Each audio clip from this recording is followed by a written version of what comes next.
Moving on to the next chapter, Nurturing for Greatness, you have some interesting quotes. Um, Children must be taught how to think, not what to think. And I think this is exactly what we see now. A lot of people talking about the new skills being how to think. The metacognition, the quality of thinking. How has been your journey around the whole thought world and the thinking world? And you mentioned some very interesting examples in this chapter. If you can take us through some of them. Chapter 2 or Chapter 3? Three, this is the third one. Three. Yeah. See, I happened to go to a school where we were exposed to a wide range of stimuli. The school was influenced by Gandhian thought, Madame Montessori's thought, Tagore's thought. Near a school in Mumbai at that time. This is now it's something else. Yeah. So that streak of, in a sense, independent thinking was something that I picked up early. My family was also very liberal.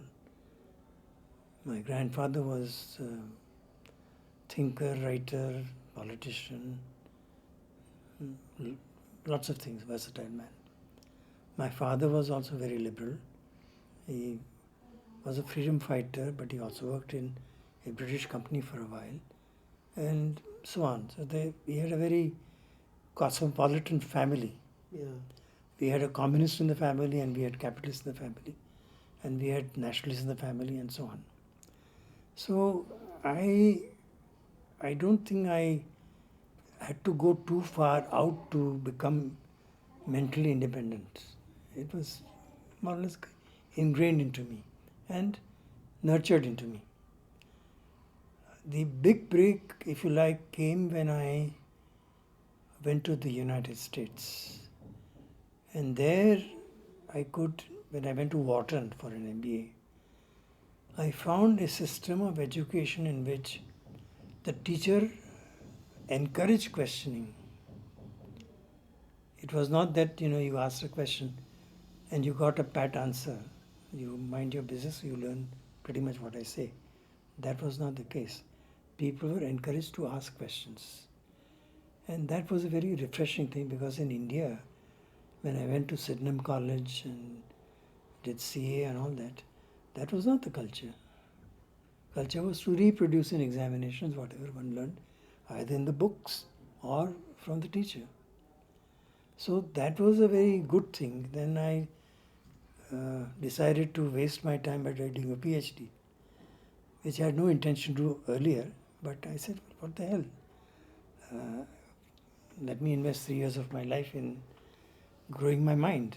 So I went to Carnegie Tech. At that time it was called Carnegie Tech. Now it's Carnegie Mellon University. And when you sit across Herbert Simon during coffee breaks, Dick Sayat, Victor Room, and many other very bright people, and can talk to them very freely, just as we are talking.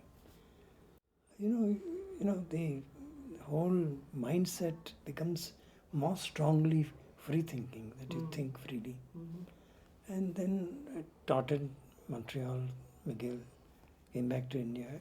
IIMA is another island of, if you like, divergent thinking to some extent, not a great deal, but quite a bit, because it's again patterned on American Business School, Harvard. So on the whole, my journey has been from liberal upbringing to liberal thinking, diversity of interests, and a desire to make a contribution to the society I am born into. That's why I came back. My wife and I both came back because we wanted to work in India, not because we had to. We had very good jobs in Canada, but we wanted to make a contribution. And I must say that when I look back, both of us got enriched hugely by coming back. We could engage with issues and problems that we would not have engaged with in North America.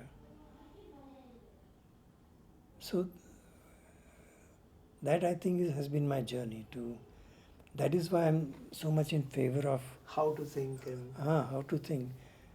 And there are two examples I've given of very large Indian experiments in this kind of freedom of thinking and creative thinking that I would like more and more Indians to know. One is the example of that Vijay, who? Vijay Kumar, an IS officer in Tamil Nadu, who introduced Montessori method and the method followed by that sage, what's the name of it? Krishnamurti. Rishi Valley. Rishi Valley, right. Yeah.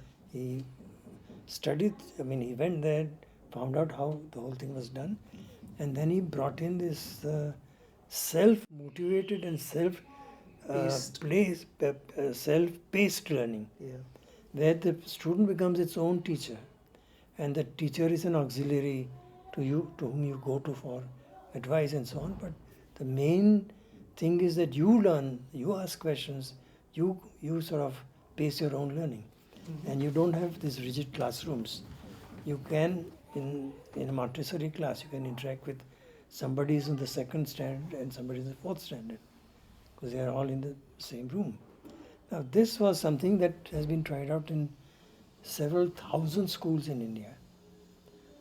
So it's not a foreign import. This is very much something that happened in India. That kind of education is feasible because it's been demonstrated. Several thousand schools have adopted it. The other one is what unfortunately has gone fut now. That was started by one of our students at IIMA when he finished education.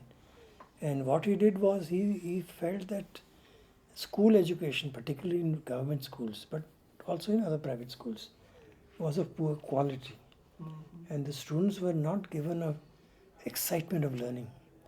So he engaged some 250 professionals to come up with large number of activity-based modules. Okay.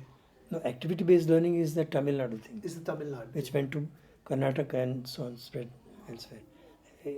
That is different. This one is where you beam into the classroom as it is going on, auxiliary material, which is interactive. The student can ask questions and the answers will be given, and so on. So multimedia interactive. Multimedia, exactly, which makes it very interesting. And I think I've tried to give an example of Panipat battle, where all we learn in school is there was a battle and Marathas lost and Ahmed Shah Abdali won. That is what we learn. Why? Why did the Marathas lose? What was their strategy? What was Abdali's strategy?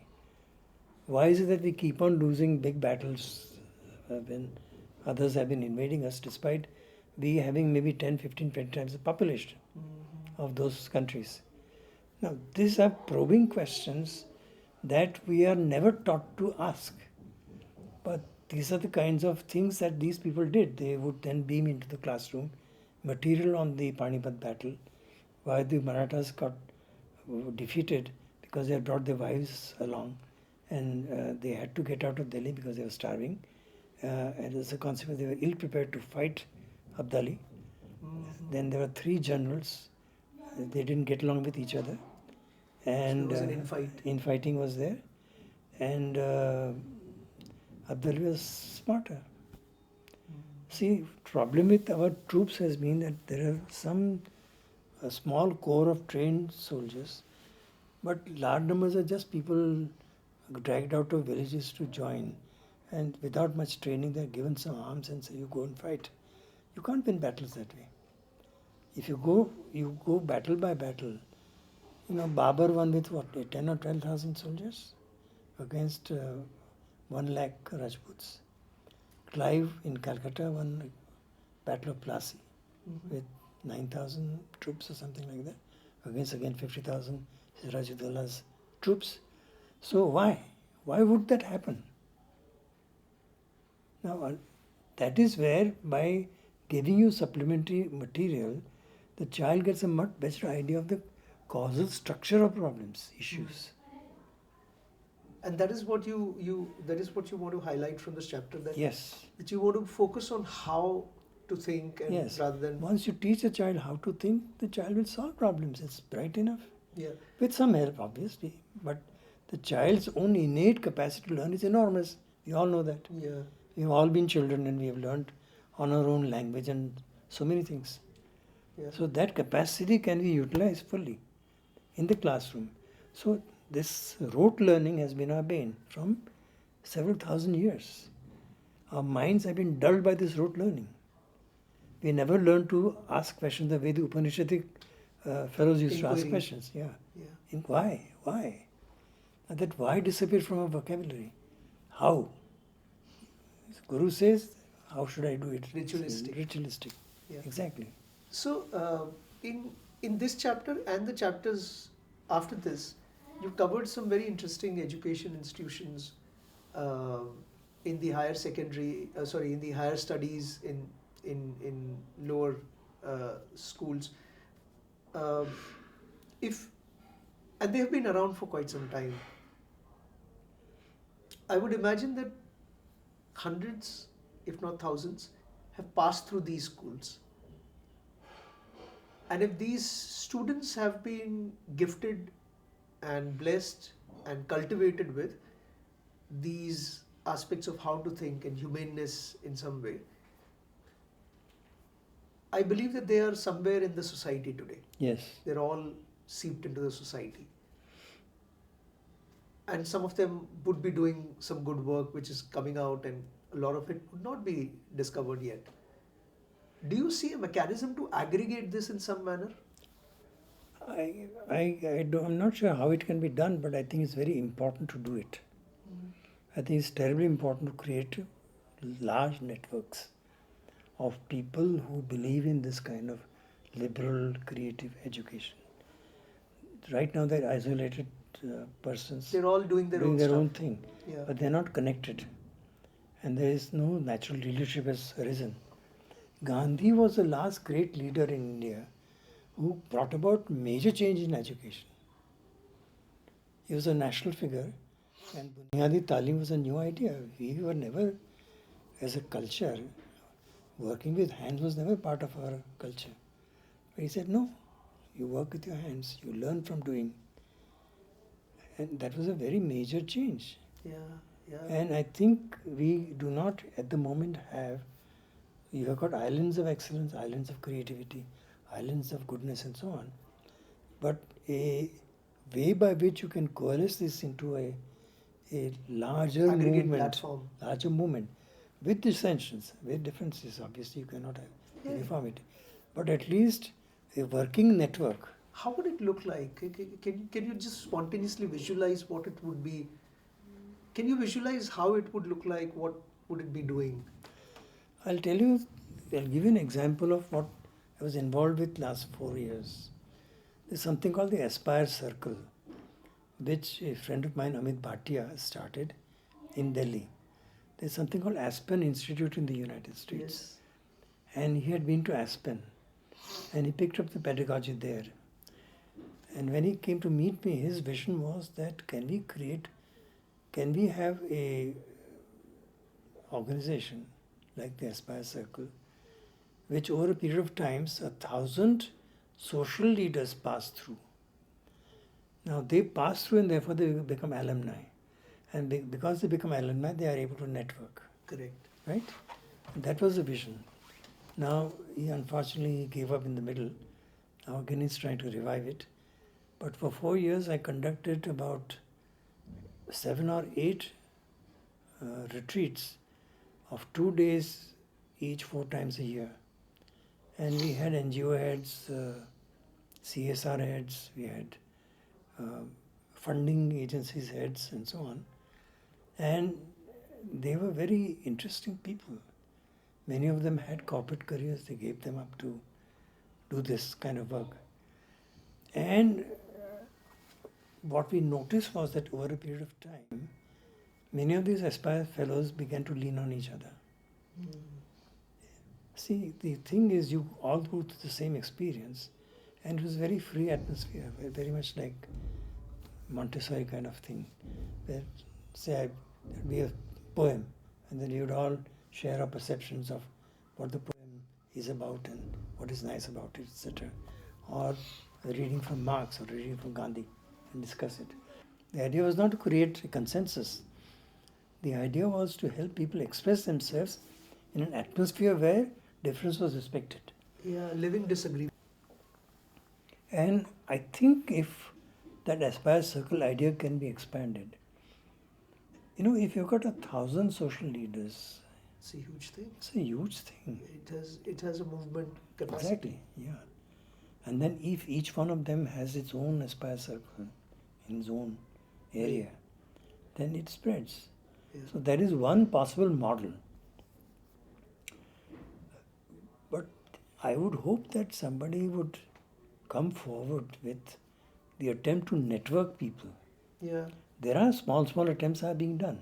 Yeah. There's something called Dialogue in Ahmedabad, Mhm. and I'm invited to that sometimes. This is run by Piyush Desai, chairman of Wagh Bakri. Okay. And he invites people and we all share and talk.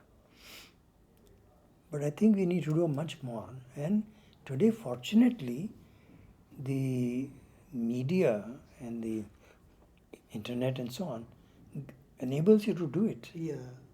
The tools are there. Yeah, exactly. Some energetic people, if they take it upon themselves to bring in people together. This book, by the way, is an attempt at that. Yeah, I pretty much, actually, as I was reading this, I realized that you've listed K-12, you've listed higher education, you've listed NGOs, you've listed self-improvising communities, you've also touched upon God and religion in some sense, and some social enterprise entrepreneurs and business civilization. You've given examples of all of these. And I was wondering that, did you ever think that you should be looking, the next step for this book should be to live a networked platform? This book going forward. I would love that to happen. Okay. But I'm 80 now and my energies are limited. So the book is there on the internet and so on. But if somebody like you takes up the cause and does it, it'll be great. Yeah. Young people, 15, 20, 30 people who want to change India, to build a new India, not of uniformity, but of engaged differences, Diversity and creative diversity. Yeah. That was the whole motivation for this book. Because I put forward in an atmosphere of despair that look, so much good is possible and being done. Already happening. Yeah, exactly. And it's happening at some scale. It's not that one person is just dreaming about it. No. It's happening on scale. Yeah. And when I was fortunate to start a small experiment some years back called Thank You India. Very simple idea of so we went to about 1,200 people after left my corporate job, and we just engaged in hour-long conversations with all kinds of people, right from Athawale, cobbler, and even talking to Nitin Noria through Dr. Noria. And we just and we asked some very fundamental, intuitive questions, and we realized that our hunt for the wrong is hurting our ability to appreciate what's already right. And everybody has something, everybody wants something, but as we move towards what we want, we lose sight of what we have. And what I then realized was that I came across a lot of people and I thought that there is no aggregation happening. There's a lot of good happening. I believe every human being does some good. Even a criminal would be doing some good. Now, I'm not trying to defend the criminal here, but I'm just saying that is there a way of appreciating it in a way that more of it could be done more number of times? When I read the book, I saw that so much wonderful work is happening in the country. What's next for this book? So I thought that the next thing could be either an index or an award or an aggregate platform for something like this. Well, let's think more about this. Yeah. I'm all for it. Yeah. I would like you and others to take leadership in that. I would always be available, although my health and energy levels are not very high. But I would always be available. That's the whole purpose of this book. Yeah. To stimulate a few people to begin to think of civilization. Not just a quarterly result and not the only 5-year quarterly result, plan. nor local impact only. But It's the can we overall- magnify that impact? Yeah. So we were discussing about these different examples, and it'll be wonderful if you can take us through a few of these examples, and then we can get into conversation further. For the education purpose? Higher education and NGOs and self-improvising communities. Yeah. How did you look at? How did you even begin to? Because you've collected an array of them. How did you come across and? As I told you, Aspire Circle gave me access to lots of very, very good NGOs. Okay. Education, I myself had a very good education, liberal education. So obviously I was able to connect there. Companies, of course, I have done a lot of research. Communities, I was not very well conversant because I'm not a trained sociologist or anthropologist. But nonetheless, I was interested in how there are communities that are regenerating themselves. And that was what I really was interested in. You mentioned 9 communities. Yes. Yeah. And each one of them it was not so much outside dependent, but within the community itself, they found the leadership and they may have taken advantage, help of others, but they themselves, like that Karachi slum. Yeah, Orangi. Orangi. Orangi. Yeah. Orangi. Now, it's an amazing example. Yeah. We know nothing about it. Absolutely. Nothing at all. Absolutely. But it was a massive effort. It's now a township of 2 million people. And you mentioned And they had no gutters at all, and they built the gutters. all of self. Yeah, several thousand kilometers of gutters.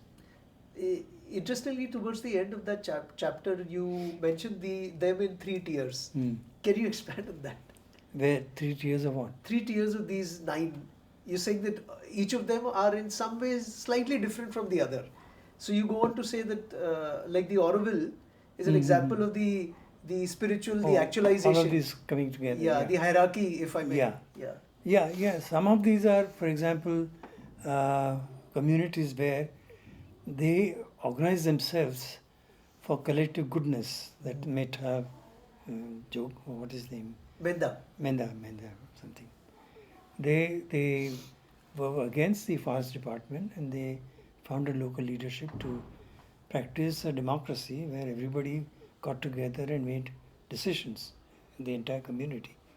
Much like the way Aryans used to do several thousand years back, the whole Gram Sabha. And today also Gram Sabha concept is there. Yeah. So but these were only in the sense of kind of getting something done vis-a-vis the government, but also some reform, etc., etc. Auroville is something where you have got all the 3 things coming together. Much more creativity, much more of spiritual goodness, and democracy also to an extent. Not a very formal democracy, but a lot of egalitarian community living. Right. So that is how I thought. The build up, It's not easy to get examples of communities that are regenerating, because most of the time you have stories of NGOs going there and doing something.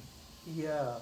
But self-transforming communities. Yeah. Although even in one of them there was an outside this one. This one was different.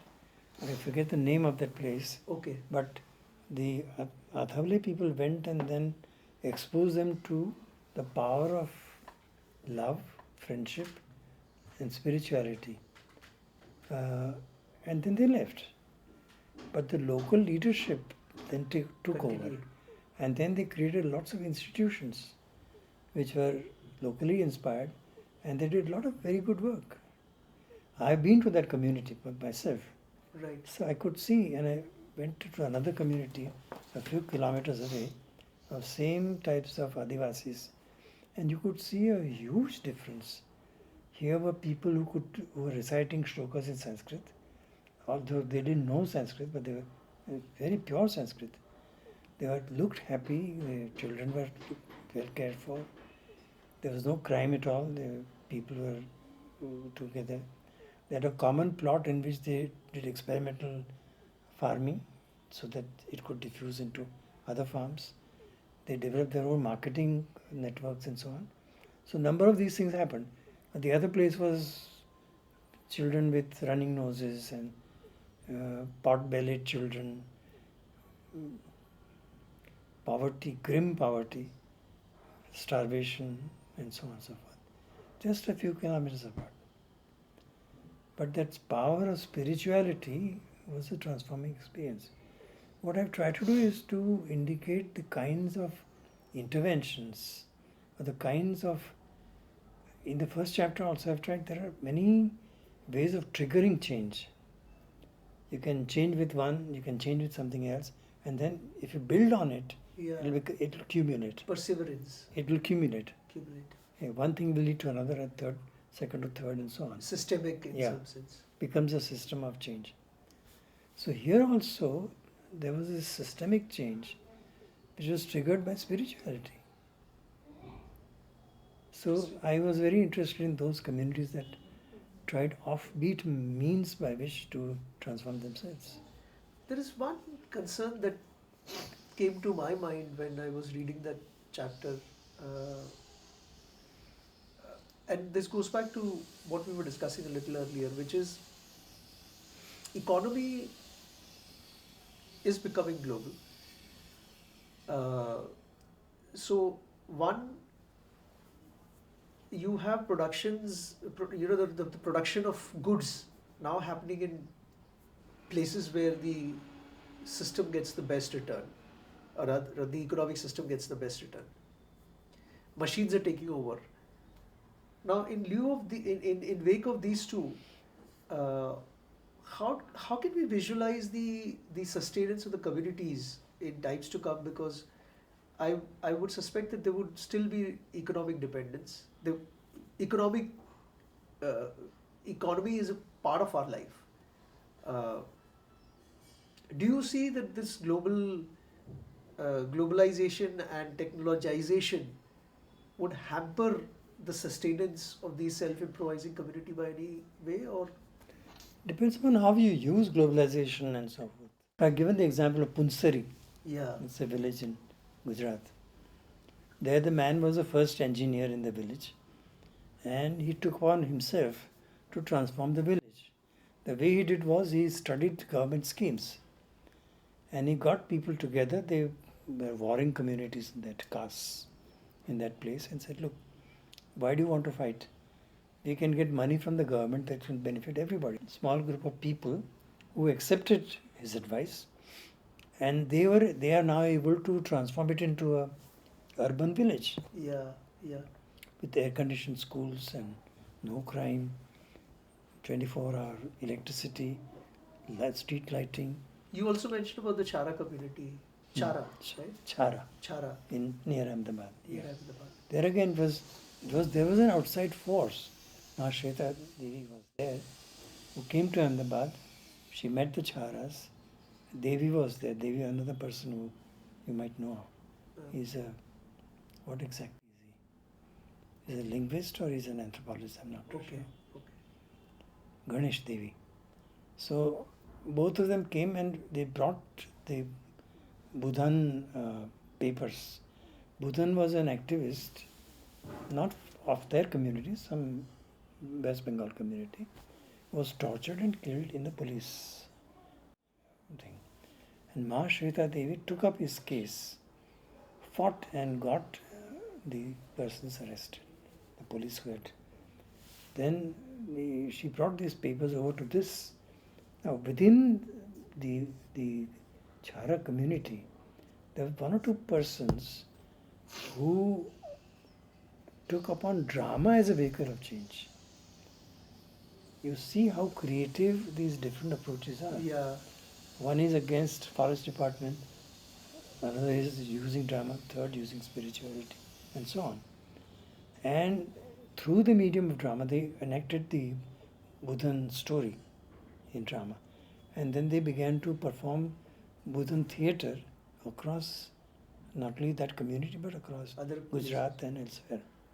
And today you have a situation where there are, I don't know, I've mentioned some figures, 50 odd lawyers, and somebody has gone to England for studies, Yeah, you mentioned somebody that. is in newspaper, and so on and so forth. And I've been to that community, I've seen for myself the kind of change that has happened there. This was thieving community, known for thievery. They were persecuted for thievery. They were a notified tribe long time back. Yeah, in British Raj, you Yes. mentioned. Then they were denotified, but they were notified for several decades. So they were, in a sense, put back into an enclosed space, locked up, Quarantined. Interesting. But then they regenerated themselves. Now, if very poor communities can regenerate, why not larger communities? Why not the nation? That is what this book is trying to say, that look, we have the know-how now to some extent, how to And there's regenerate ourselves. case studies Yeah. across the country. And these cut across individuals, communities, organizations, public sector organizations, and societies. So the knowledge base, primitive though it may be, it is there. Yeah. You have to build it, expand it, and then disseminate it. If you could share some of your examples around the exceptional social leadership, social entrepreneurship and the social leadership chapter. What was Very exciting time for me. I learned more from them than they learned from me. Because, I've been in the corporate sector, management and so on. So I had a very limited understanding of the work these organizations were doing. But then you have got people like Kamat, Ashok Kamat, who had a corporate job, IIT, Bombay graduate, who felt that school education in Karnataka, particularly government schools, was not up to the mark. So he gives up his corporate job and takes up work with his organization. I forget the name, it'll come to me. And now he's impacting about 1 million kids across India. Wow. With libraries in the classroom. Each classroom has a library. He picks up children with disabilities, speaking disabilities, mathematical disabilities, gives them special coaching. He means there's a whole team of people doing this. Then there is the example of that Muslim fellow. As I grew older, Koshish is another, Koshish is again what an example. Yeah. He is a fellow from a well-to-do Muslim family. He sees people on the streets in Delhi, where he is studying. He comes to Mumbai, joins TIS, and he says, I must do something about these beggars. And he mobilizes some of his students. He mobilizes some other people in society. And they launch a whole campaign of retrieving beggars from homes that are awfully managed. He launches a campaign of getting them back to their families. Some of them have left the families for a variety of reasons. Some because of mental problems or some because they were thrown out.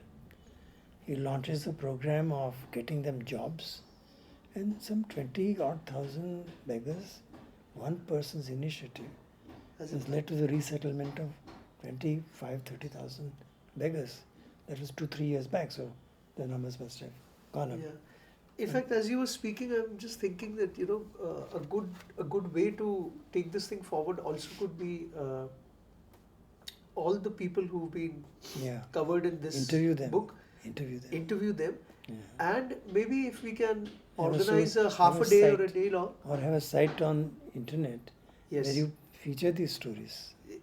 A and B also award, create sort of a half a day or a day long dialogue and awards, getting these people. Yes. So that there is an aggregate platform created around. Sure, I'd be happy to help. I think that could be a great beginning. Use social media. Yes. Because You can do it in one or two cities, some meeting the other. Social media reaches millions of people Yeah. at once. Yeah. There is this fellow called, I forget his name, but Better India chaps. So Yes, you mentioned them here.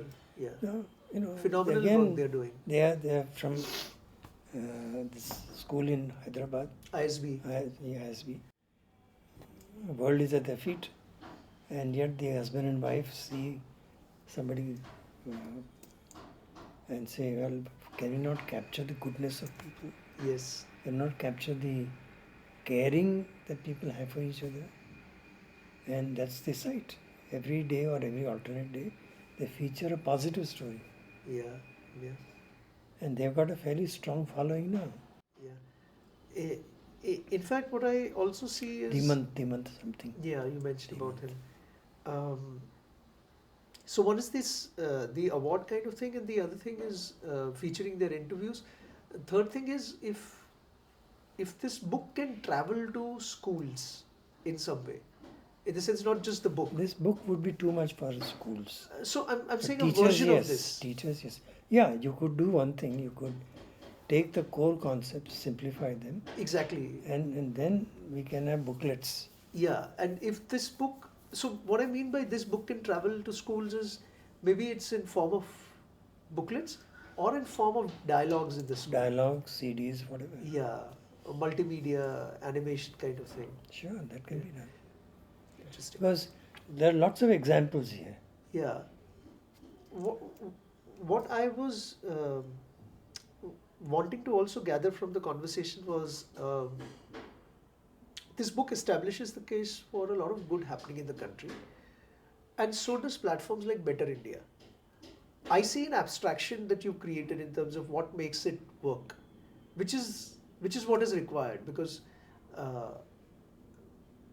that then can be applied to any other context, which is what I see the book doing in some sense. Maybe I'm overselling it, but I think this triumvirate of goodness, excellence, and creativity can be applied at any level: individual, group, organization, community, society.